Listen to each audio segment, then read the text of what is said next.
आदाब, नमस्कार और आप सभी का स्वागत है क्यूएनएस न्यूज़ की इस पेशकश में और मैं हूं आंचल मिस्कीन।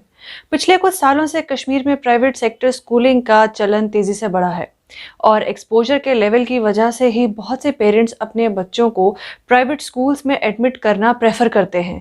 ये माना जाता है कि प्राइवेट स्कूल्स में बच्चे अगर पढ़ेंगे तो इंग्लिश अच्छी बोल पाएंगे, जबकि ऐसा मानना बिल्कुल सही नहीं। हर पेरेंट अपने हिसाब से बच्चे की एजुकेशन पे इन्वेस्ट करना चाहता है तो वो डेफिनेटली उनका हक है। अब अगर प्राइवेट स्कूल्स की बात करें तो इन प्राइवेट स्कूलों की जान टीचर्स हैं। टीचर्स की वजह से ही और उनकी एफिशिएंसी की वजह से ही लोग अपने बच्चों को इन स्कूल्स के भरोसे छोड़ते हैं। अब जरा सोचिए, अगर इन प्राइवेट स्कूलों के टीचर्स ही खुश ना हो, सैटिस्फाइड ना हो, तो वहाँ पढ़ने वाले बच्चों का क्या फ्यूचर होगा। बच्चे तभी अच्छे से पढ़ पाएंगे जब उन्हें पढ़ाने वाले खुश होंगे, किसी भी तरह की फ्रस्ट्रेशन से नहीं गुजर रहे होंगे। पर बहुत समय से बार बार ये बात सामने आ रही है कि इन प्राइवेट स्कूलों के टीचर्स अपनी सैलरी से बिल्कुल खुश नहीं हैं। डिसेंट सैलरी ना मिलने की वजह से जो निराशा टीचर्स में फैली है, उससे बच्चों का भविष्य, बच्चों का फ्यूचर खतरे में पड़ सकता है। हमने भी समय समय पर कई ऐसी रिपोर्ट्स आप तक पहुंचाई हैं जिसमें ऐसे ही प्राइवेट स्कूलों की टीचर्स का कहना था कि सैलरीज प्रॉपर ना मिलने पर, टाइम से सैलरी ना मिलने पर और यहाँ तक कि स्कूल एडमिनिस्ट्रेशन का सैलरी देने से ही मना करने से उन्हें हरास्ड फील हो रहा है। उनका कहना था कि वो पूरी मेहनत से अपना काम कर रहे हैं, पूरी सिंसेरिटी के साथ अपनी ड्यूटी निभा रहे हैं, पर जिस तरह से उनकी बेसिक रिक्वायरमेंट से ही उन्हें डिनाई किया जा रहा है वो बहुत ही फ्रस्ट्रेटिंग है। इसके अलावा हमारे इनबॉक्स में भी बहुत से ऐसे टीचर्स हैं जो हमारे मैसेज बॉक्स में अपनी फ्रस्ट्रेशन हमारे साथ शेयर करते हैं कि किस तरह उनके साथ अलग अलग लेवल्स पे हरासमेंट हो रही है। अब इन टीचर्स का हाल भी ऐसा है कि कोई हिसाब से इनकी हेल्प ही नहीं हो पा रही, क्योंकि वर्कफोर्स कैटेगरी में कैटेगराइज ना होने की वजह से लेबर डिपार्टमेंट इनकी मदद नहीं कर सकता।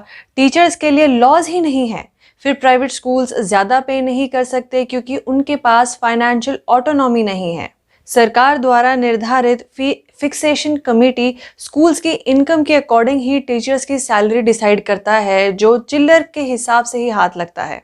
अगर प्राइवेट स्कूल्स को ऑटोनॉमी दी जाए तो शायद टीचर्स की सैलरी डिसेंट फिगर्स तक पहुंचे। फिर कुछ स्कूल्स ऐसे भी आते हैं जिनकी खुद की इनकम कम है और साथ ही अपनी फाइनेंशियल बैकअप भी कम होने के कारण ऐसे में ये स्कूल टीचर्स को क्या ही दे पाएंगे। मोस्टली ये रूरल एरियाज यानी गांव वाले इलाके में देखा जा रहा है। प्राइवेट स्कूलों में पढ़ाने वाले कुछ टीचर्स हाईली क्वालिफाइड होते हैं, कुछ तो टॉपर्स भी होते हैं। और सोचिए, अपनी काबिलियत से कम इनकम जबकि एफर्ट्स उतने ही लग रहे हैं।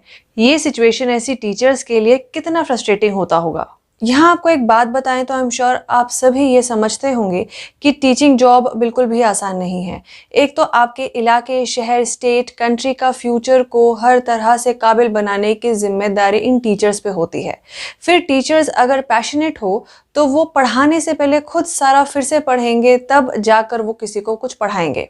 जो बच्चे से करवाना होगा वो एज अ सैंपल पहले खुद करेगा, फिर उसके बाद बच्चों को पढ़ाना, बच्चों की क्वेरीज को नॉन स्टॉप सॉल्व करना।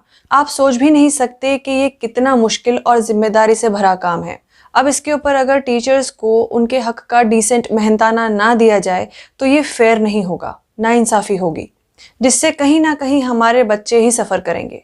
कहाँ से लाएंगे आप अपने बच्चों के लिए एफिशिएंट टीचर्स? उस पर सोचिए, जब प्राइवेट स्कूल टीचर्स खुद को गवर्नमेंट स्कूल टीचर्स से कंपेयर करते होंगे तो क्या बीतती होगी उन पर। And we all know government jobs हासिल करना कितना मुश्किल है। खैर, कहने को तो बहुत कुछ है, पर मुश्किल इस बात की है कि इन प्राइवेट स्कूल टीचर्स के लिए आखिर किया क्या जा सके जिससे इनकी आवाज़ सरकार तक पहुंचाया जा सके और उन्हें वो दिया जाए जो ये डिजर्व करते हैं। टीचर्स, शिक्षक ऐसे प्रोफेशनल्स हैं जिन्हें गवर्नमेंट इग्नोर नहीं कर सकता, क्योंकि अगर इन्हें और इनकी सिचुएशन को इग्नोर किया गया तो यकीन मानिए हमारे बच्चे अनपढ़ रह जाएंगे, बात करनी नहीं आएगी और ग्लोबल प्रोफेशनल सिनेरियो को फेस करने के काबिल नहीं रहेंगे। इसीलिए सरकार से हमारी यही अपील है कि सोसाइटी के इम्पोर्टेंट कंपोनेंट होने की वजह से प्लीज़ प्राइवेट स्कूल टीचर्स की आवाज़ सुने, इनकी रिक्वायरमेंट्स को इग्नोर ना किया जाए, क्योंकि ये ज़्यादा कुछ नहीं, बस अपना हक का जो ये डिज़र्व करते हैं उतना ही मेहनताना चाहते हैं और हमें नहीं लगता ये कोई out of the way demand है। इसीलिए हमें उम्मीद है कि ऑनरेबल एलजी तक हमारे ज़रिए टीचर्स की ये आवाज़ उन तक ज़रूर पहुंचेगी। और जिस तरह से वो हर एस्पेक्ट पर गौर कर रहे हैं वैसे ही टीचर्स के लिए भी वो कुछ करेंगे। तो इसी बात के साथ दोस्तों हमारी आज की इस पेशकश में सिर्फ इतना ही। हम फिर हाजिर होंगे आप सभी के सामने किसी और मुद्दे के साथ। तब तक के लिए बाकी खबरों के लिए आप सभी बने रहिए QNS न्यूज़ के साथ और मुझे दीजिए इजाज़त। नमस्कार।